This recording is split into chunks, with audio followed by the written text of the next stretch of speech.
Hello class, today we are discuss about the holiday homework assignment in class 8th. There are 3 chapters in this assignment. First is in history, chapter 5, craft and industries. There question number 1 is what does the word jamdani mean. Jamdani word का meaning क्या होता है. Jamdani word का meaning एक होता है, एक box होता है जो डेकोरेटिव बॉक्स होता है, उसको बोलते हैं जमदानी. आंसर है आपका Jamdani was a type of fine muslin on which decorative motifs were woven on the loom typically in grey and white. मतलब एक ये डेकोरेटिव बॉक्स होता है जिसको ग्रे और वाइट कलर में मेनली बनाया जाता है और ये एक टिपिकल चीज़ होती है जो कि एक डेकोरेटिव पर्पस से बनाई जाती है. Dhaka and Lucknow were the main centres of jamdani weaving.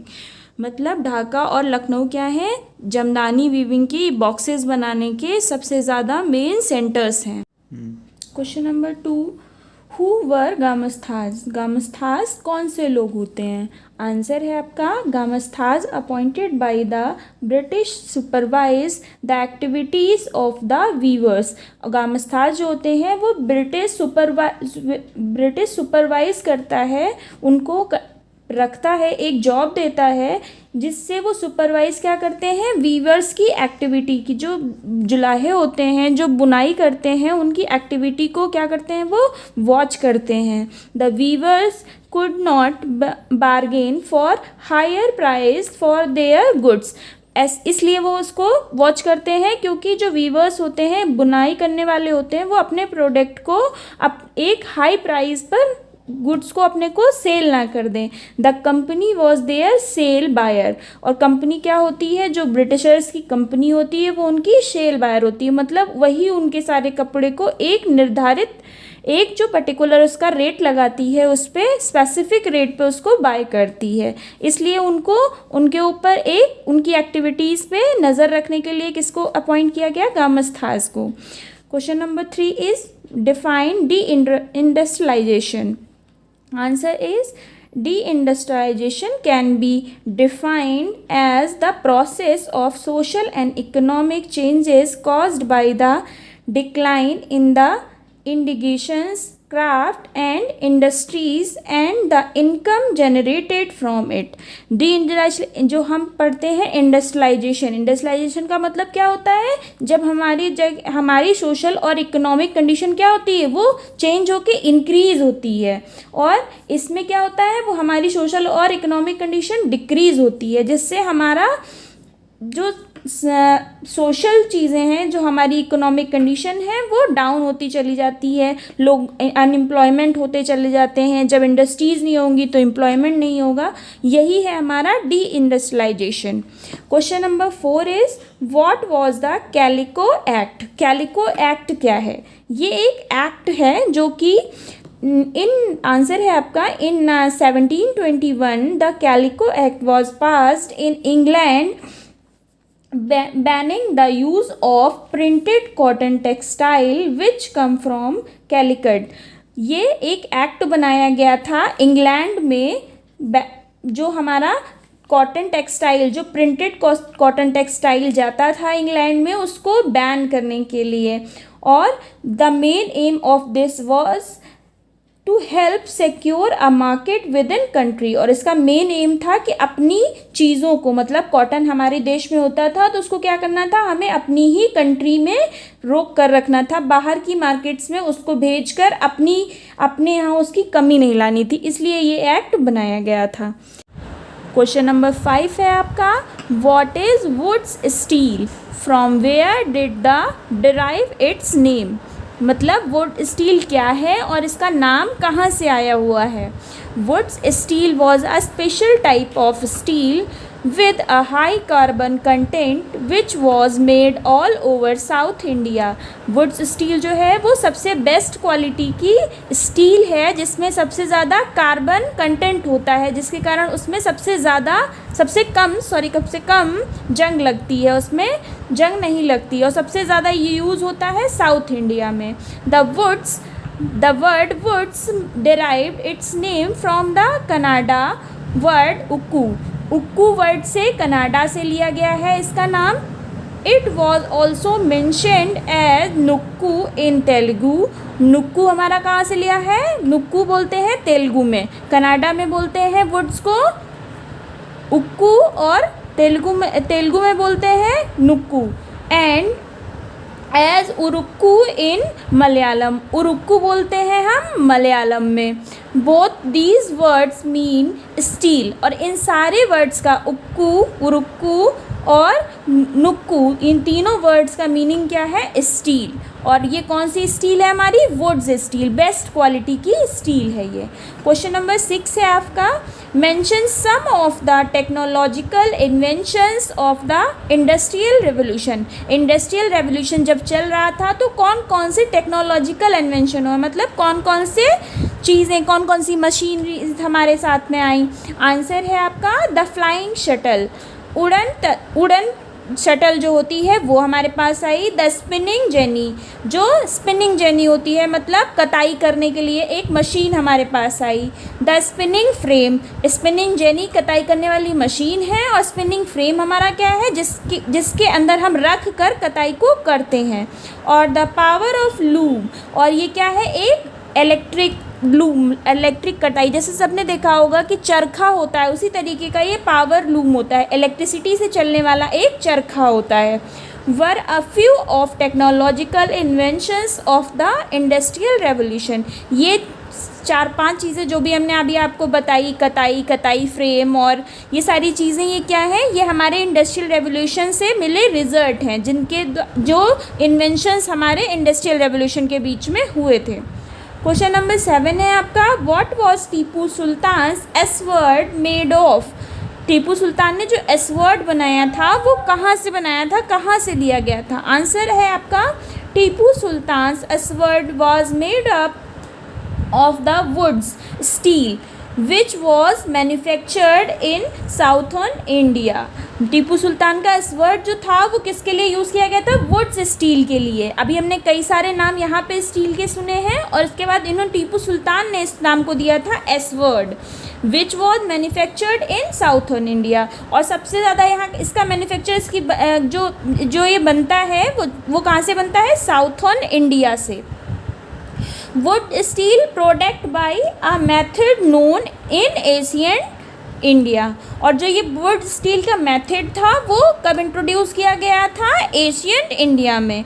ठीक है। क्वेश्चन नंबर 8 है आपका, आफ्टर हुम वॉज जमशेदपुर नेम। किस वजह से जमशेदपुर का नाम आज हमारे पास फेमस है या किस चीज़ के लिए जाना जाता है? आंसर है the Tata iron and steel company, TISCO इसको शॉर्ट फॉर्म में कहते हैं, was set up on the banks of river Subarnarekha at Sanchi, now known as Jamshedpur in Jharkhand. ये जमशेदपुर कहाँ है इस समय? झारखंड में, जो कि टाटा इंडस्ट्रीज़ की वजह से जाना जाता है। This steel company was set up by the Jamshed ji Tata. और ये स्टील कंपनी किसके द्वारा बनाई गई थी? जमशेद जी टाटा के लिए। क्वेश्चन नंबर 9 है आपका, where and when was the first cotton mill set up in India.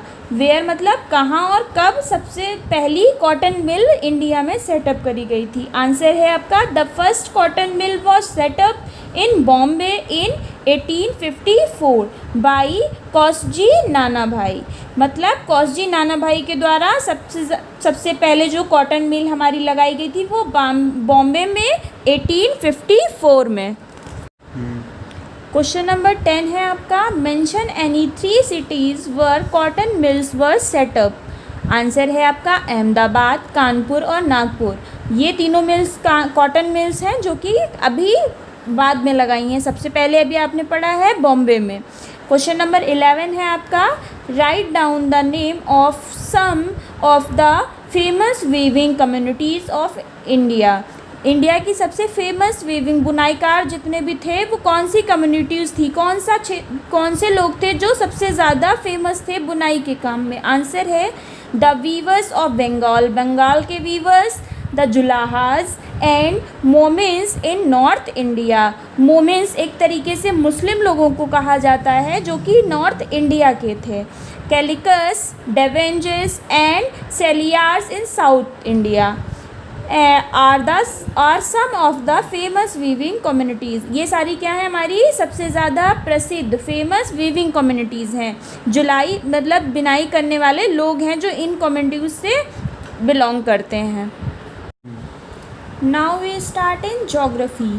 Chapter number 6 है आपका मेजर क्रॉप्स, मतलब सबसे ज़्यादा जो फेमस क्रॉप्स हैं, सबसे ज़रूरी जो फसलें हैं हमारे लिए। क्वेश्चन नंबर 1 है आपका नेम एनी 3 फूड क्रॉप्स। हमें 3 फूड क्रॉप्स लिखनी है। आंसर है आपका wheat, rice and millets. Wheat मतलब गेहूँ, राइस मीन्स चावल और मिलेट्स मीन्स बाजरा। ठीक है। क्वेश्चन नंबर 2 है आपका what type of climate is required for growing rice. Rice को मतलब ग्रो करने के लिए कौन सा क्लाइमेट चाहिए, कैसा क्लाइमेट चाहिए। आंसर है आपका rice requires an average temperature of about 25 degree centigrade and 150 to 200 centimetre of rainfall. Rice को ग्रो करने के लिए 25 डिग्री सेंटीग्रेड क्या चाहिए, हमको टेम्परेचर चाहिए और 150 से 200 सेंटीमीटर तक रेनफॉल चाहिए, बारिश चाहिए। ठीक है। क्वेश्चन नंबर 3 है आपका what do you understand by agricultural development. Agricultural development से हम क्या समझते हैं। एग्रीकल्चरल से तो समझ में आ रहा होगा कृषि, डेवलपमेंट मीन्स विकास, कृषि विकास से हम क्या समझते हैं। आंसर है आपका agricultural development means improving agricultural to increase crop production. This is essential to meet the need of the growing population. और एग्रीकल्चर डेवलपमेंट का मतलब होता है कि हम अपनी कृषि को क्या करें, इंक्रीज करें, उसकी जो प्रोडक्शन है उसको इंक्रीज़ करें। और ये इसके लिए ये ज़रूरी है कि जो लोग ये कृषि कर रहे हैं उनकी नीड्स मतलब उनकी ज़रूरतों को और अपनी पूरी पॉपुलेशन की ज़रूरतों को हम क्या कर सकें, पूरा कर सकें। यही हमारा क्या है, एग्रीकल्चरल डेवलपमेंट। क्वेश्चन नंबर 4 है आपका name some machineries used in the form of the USA. Answer है आपका pesticides spread by an aeroplane. Aeroplane से एक ये स्प्रे बनाया गया था जिससे हम खेतों में दवाइयों का छिड़काव करते थे ऑन लार्ज लैंड, और ये बड़े लैंड पे किया जाता था। ट्रैक्टर्स थे उस यूएसए में, और शीड ड्रिल्स मतलब बीजों को लगाने के लिए जो छेद बनते हैं, जो जगह बनाई जाती है उसके लिए ड्रिल्स थी। कंबाइन हार्वेस्टर्स मतलब जो एक जुड़े हुए हार्वेस्टर्स होते हैं जो सिंचाई करने के लिए चीज़ों में यूज़ किए जाते हैं। थ्रेशर्स थे, थ्रेशर से हम क्या करते थे, कटाई करते थे। And automatic grain machine, automated क्या है, ग्रेन मशीन है हमारे पास में, जो कि यूएसए में ऑटोमेटेड ग्रेन मशीन को बनाया गया था। क्वेश्चन नंबर 5 है आपका name any 2 cash crops. Answer है टी एंड कॉफ़ी। ये दोनों हमारी क्या है, कैश क्रॉप्स, जिनसे सबसे ज़्यादा खेती करके लोग पैसे कमाते हैं, ये कैश क्रॉप्स हैं। ये हमने पढ़ी थी फूड क्रॉप्स। ठीक है। क्वेश्चन नंबर 6 है आपका who is considered to be the father of green revolution. Answer है आपका MS Swaminathan is considered to be the father of green revolution. Question था फादर ऑफ ग्रीन रेवोल्यूशन किसको माना जाता है, MS स्वामीनाथन को क्या माना जाता है, father of green revolution. Question number 7 है आपका what type of climate is required for growing wheat. अभी हमने पढ़ा था ग्रोइंग राइस के लिए कौन सा जो क्लाइमेट है वो हमें चाहिए, और अब हम यहाँ पे देख रहे हैं कि ग्रोइंग वीट के लिए पूछा गया, गेहूं के लिए कौन सा क्लाइमेट हमें चाहिए। आंसर है आपका wheat requires a temperature of about 15 degree centigrade and 50 to 75 centimetre of rainfall. Wheat के लिए हमें क्या चाहिए, 15 डिग्री सेंटीग्रेड तक हमारा टेम्परेचर चाहिए और 50 to 75 सेंटीमीटर तक रेनफॉल चाहिए, मतलब बारिश चाहिए। क्वेश्चन नंबर 8 है आपका what technique did Fritz Haber develop. Fritz Haber जो थे उन्होंने कौन सी टेक्निक को डेवलप किया था। आंसर है आपका इन 1908 Fritz developed the technique to convert the waste amount of nitrogen available in the atmosphere into nitrogen fertilizers that plant can use. उन्होंने क्या किया था, फ्रिट्ज एबर ने जो हमारी वेस्ट सबसे ज़्यादा अमाउंट में क्या हाइड्रोजन जो है यहाँ पे नाइट्रोजन जो हमारी है उसको कन्वर्ट किया था नाइट्रोजन फर्टिलाइजेशन में, जिसका यूज़ क्या करते थे, प्लांट ग्रो करने में करते थे। जिससे ये जो इन्होंने किया था ये एक इनके केमिस्ट्री पर इन्होंने ये रिसर्च करी थी। क्वेश्चन नंबर 9 है आपका, when was Fritz Haber awarded the Nobel prize. Fritz Haber को नोबल प्राइज़ कब दिया था, इनके इसी इन्वेंशन के लिए जो इन्होंने एक नाइट्रोजन जो वेस्ट थी उसका यूज़ करके नाइट्रोजन फर्टिलाइजर बनाया था, उसी की वजह से इनको नोबल प्राइज़ दिया गया था। आंसर है आपका in 1918 Fritz Haber awarded the Nobel prize in chemistry. इनको केमिस्ट्री में नोबल प्राइज़ दिया गया था कब, 1918 में। क्वेश्चन नंबर 10 है आपका, which place is largest producer of rubber. Rubber के लिए सबसे ज़्यादा जहाँ रबर पाया जाता है वो कौन सा प्लेस है। आंसर है आपका Malaysia is the largest producer of rubber. Malaysia जो है वो सबसे बड़ा जो प्रोड्यूसर है वो रबर का है।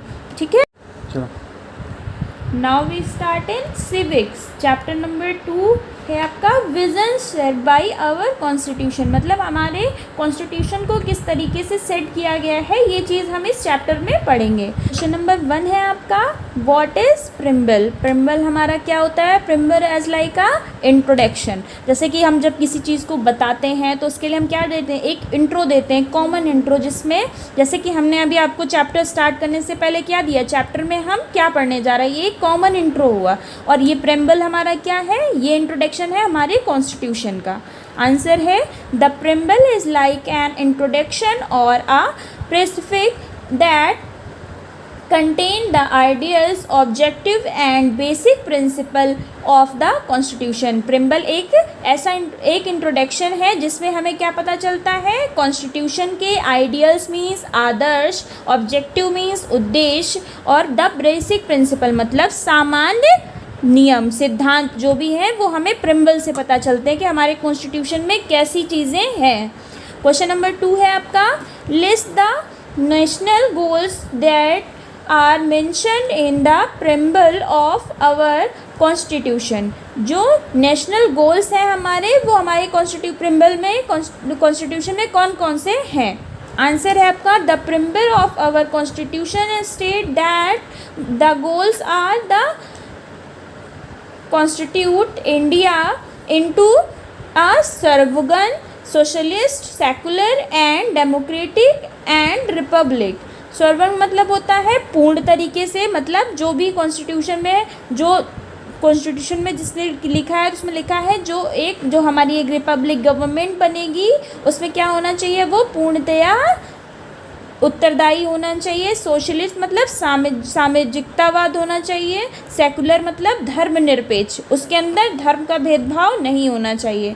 डेमोक्रेटिक मतलब लोकतांत्रिक होना चाहिए, वो लोगों के हित के लिए वर्क करना चाहिए। रिपब्लिक मतलब क्या होता है, हमें स्वतंत्रता प्राप्त होनी चाहिए। ठीक है, क्वेश्चन नंबर 3 है आपका, which right can citizen exercise in case of the violation of any right by the state। Answer है the right of constitutional remedies. Constitutional remedies का एक राइट होता है जिसके थ्रू हम क्या कर सकते हैं, अगर कोई भी हमारे फंडामेंटल राइट्स के अगेंस्ट उसको वॉयलेट करता है, उसके लिए हमें परेशान करता है, तो उसके अगेंस्ट हम कहाँ जा सकते हैं, कोर्ट जा सकते हैं। तो आपका आंसर यही है, the right of constitutional remedies allows citizen to move to the court if they believe that any of their fundamental rights has been violated by the state organs organization और any individual, मतलब किसी particular इंसान के सिवा, किसी particular इंसान के द्वारा या फिर किसी ऑर्गेनाइजेशन के द्वारा या फिर स्टेट गवर्नमेंट के द्वारा या फिर कोई भी इंडिविजुअल पर्सन है जिसके द्वारा हमारे फंडामेंटल राइट्स को क्या किया गया, हार्म पहुंचाया गया या उसको वायलेटेड किया गया है, तो हम कहाँ जा सकते हैं, कोर्ट। और ये किस राइट के अंतर्गत है, the right to constitutional remedies, संप्रभुता का अधिकार। क्वेश्चन नंबर 4 है आपका, what is child labour. Child labour क्या है? Answer is child labour is a common sight in India, मतलब ये इंडिया में बहुत कॉमन सी चीज़ है। We often see children working, starving and being exploited. हम देखते हैं, ज़्यादातर हम ये चीज़ें देखते हैं कि लोग अपने खाने के लिए काम करते हैं, बच्चे जो छोटे छोटे होते हैं वो खाने के लिए काम करते हैं एंड उनका एक्सप्लॉइटेशन भी किया जाता है। It is a crime to employ a child below the age of 14 years.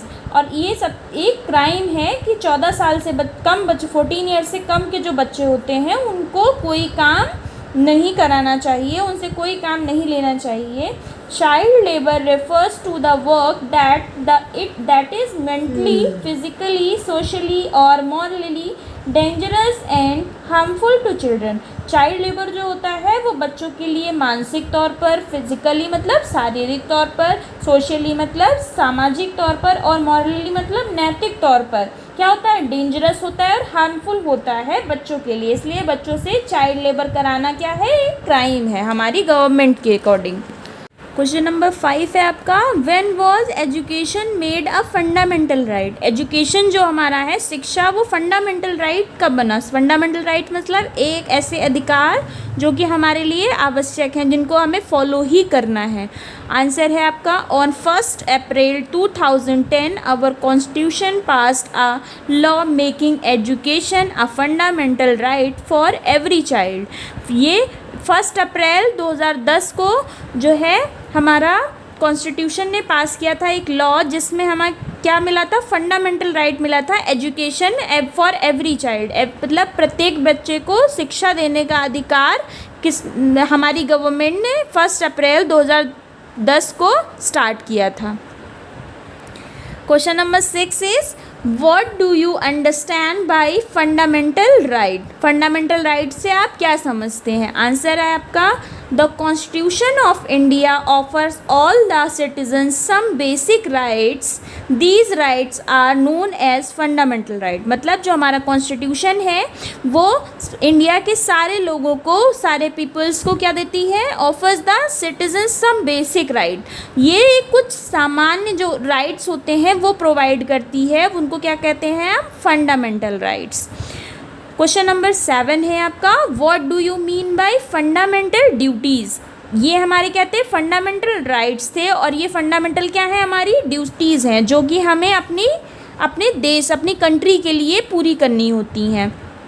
Answer है आपका, fundamental duties are defined as normal duties of all the Indian citizens to help build a free, responsible and healthy nation।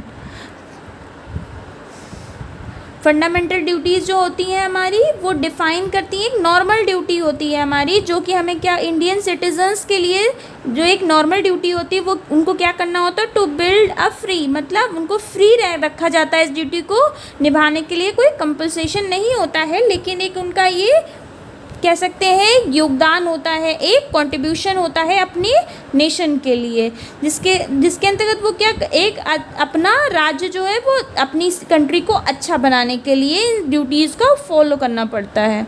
Question number 8 है आपका, how many fundamental rights.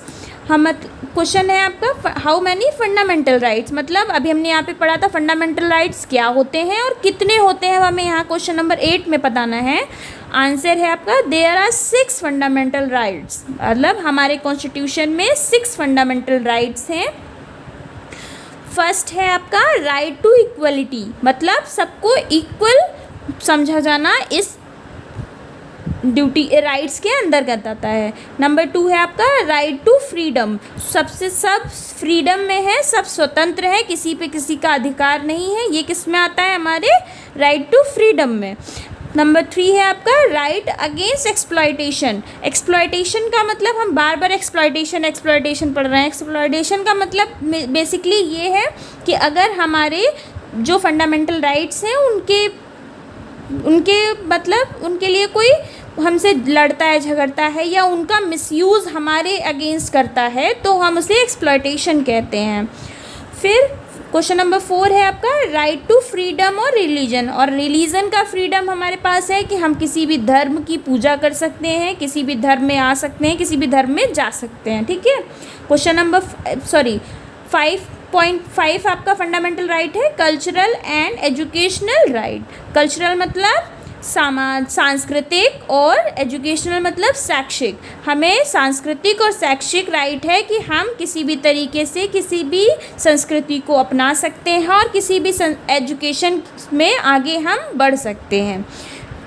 आपका right number 6 है right to constitutional remedies. अभी हमने इससे पहले constitutional remedies में पढ़ा था कि अगर कोई हमारे फंडामेंटल राइट्स को हार्म पहुंचाता है तो हम कहाँ जा सकते हैं, कोर्ट्स। और वही ये 6 पॉइंट है आपका राइट टू कॉन्स्टिट्यूशनल रेमेडीज़, ठीक है। क्वेश्चन नंबर 9 है आपका हाउ मैनी फंडामेंटल ड्यूटीज़। हमारी फंडामेंटल ड्यूटीज़ जो हैं वो कितनी हैं। There are 11 fundamental duties. हमारे पास 11 फंडामेंटल ड्यूटीज़ हैं जो कि हमें अपनी कंट्री के लिए पूरी करनी होती हैं।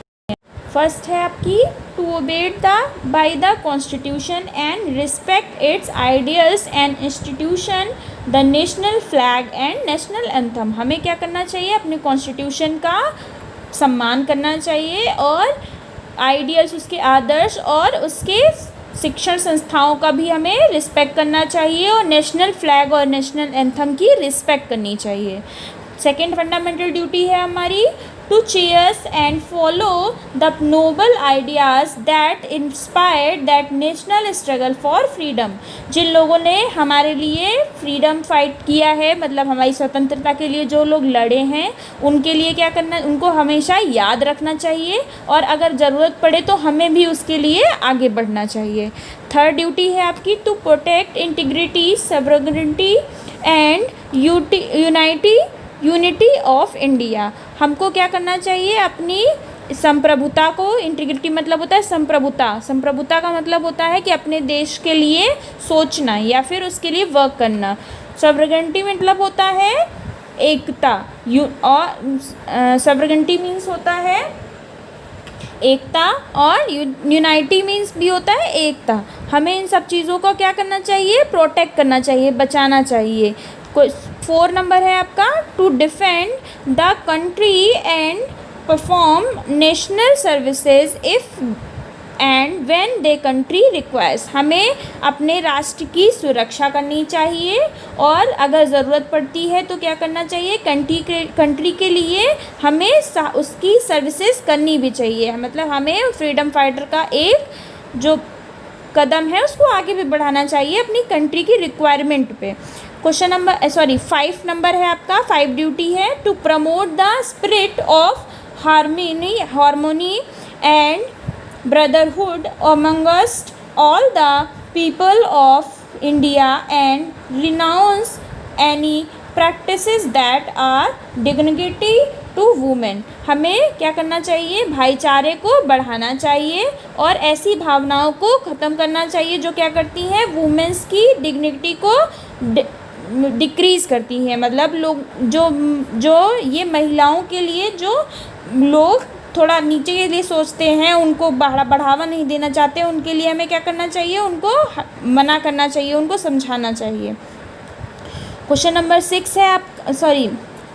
6 है आपका to cheers and preserves the national heritage of our composite culture. हमें अपने कल्चर को क्या करना चाहिए, बढ़ाना चाहिए। 7 नंबर है आपका to protect and improve the natural environment including lakes, wildlife, rivers और फॉरेस्ट। हमको अपने नेचुरल इन्वायरमेंट को क्या करना चाहिए, हमें अपने पर्यावरण को बचाना है, जिसमें कौन कौन सी चीज़ें आती हैं, लेक्स, झीलें आती हैं, वाइल्ड लाइफ हमारा वन आते हैं, और वाइल्ड लाइफ मतलब क्या होता है, वन आते हैं, रिवर्स मतलब नदियाँ और जंगल आते हैं हमारे इन चीज़ों में। एट्थ है हमारा to develop scientific temper, humanism and spirit of inquiry and reform. हमें अपने जो वैज्ञानिक दृष्टिकोण को क्या करना चाहिए, बढ़ाना चाहिए, उसमें एक सरसता लानी चाहिए, एक सामाजिकता लानी चाहिए और उसको जानना चाहिए, और जो चीज़ें हमारे साइंटिफिक वैज्ञानिक शोधन में रखी गई हैं उनकी जानकारी हमें होनी चाहिए। पॉइंट 9 है आपका to safeguard all public property. हमें अपनी ऑल पब्लिक प्रॉपर्टी को क्या करना चाहिए, सेव करना चाहिए। 10 आपकी ड्यूटी है to strive toward excellence in all spheres of individual collective. हमें इन सब चीज़ों को मिला के और इन सब चीज़ों को ध्यान में रखते हुए क्या करना चाहिए, चीज़ों को बचाना चाहिए और इंडिविजुअली उसके लिए हमें अपना योगदान देना चाहिए। और आपकी जो 11th ड्यूटी है जो कि फंडामेंटल ड्यूटीज़ में ऐड करी गई है, वो ऐड करी गई है the 11th fundamental duty which was added to this list in 2002 by the 86th constitutional amendment. जो कॉन्स्टिट्यूशन का 86वां संशोधन है, संशोधन मतलब क्या होता है कि पहले से हमारा कॉन्स्टिट्यूशन लिख के रखा गया था, लेकिन उसमें कुछ चीज़ें जो अभी की रिक्वायरमेंट है उसको एडिड किया जाता है। तो हमारा 86 संशोधन जो था 2002 में किया गया था, जिसमें इस ड्यूटी को ऐड किया गया था। 11 ड्यूटी हमारी क्या है, to provide opportunity for education to children between 6 to 14 years of age and duty as parents to ensure that such opportunities are being awarded to their child।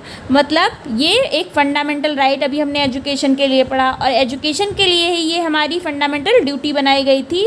इसमें क्या श्योर करना था कि हमें 6 से 14 जो 6 to 14 ईयर्स के बच्चे हैं उनकी जो एजुकेशन थी उसको कंपलसरी करना था, और पेरेंट्स के थ्रू भी ये मतलब पेरेंट्स के बिहाफ पे भी हमें ये कंफर्मेशन चाहिए था कि जो गवर्नमेंट अपॉर्चुनिटी दे रही है वो उनके बच्चे को मिल रही है या नहीं मिल रही है। ठीक है, ये हमारे 11 ड्यूटीज़ थी जो हमने अभी आप पढ़ी।